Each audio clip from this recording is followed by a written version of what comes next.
दूसरी तरफ अखिलेश यादव ने लोकसभा इंतखाबात में फैज़ाबाद हल्के के इंतखाबी नतीजे पर कहा कि अयोध्या की कामयाबी ड्रामाई कामयाबी है। हिंदुस्तान के बाशऊर वोटर्स ने यह फैसला लिया है। अखिलेश यादव ने इस मौके पर हिंदी अशार भी सुनाए। अयोध्या की जीत भारत के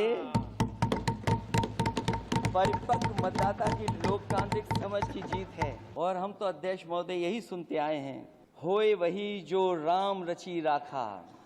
ये है उसका फैसला। अध्यक्ष महोदय, होई वही जो राम रची राखा, यह है उसका फैसला जिसकी लाठी में नहीं होती आवाज, जो करते थे किसी को लाने का दावा, वो हैं खुद किसी के सहारे के लाचार।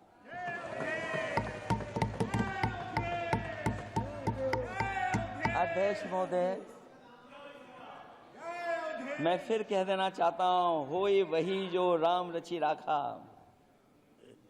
यह है उसका फैसला जिसकी लाठी में नहीं होती आवाज, जो करते थे किसी को लाने का दावा, वो हैं खुद किसी के सहारे के लाचार। हम अयोध्या से लाए हैं उनके प्रेम का पैगाम,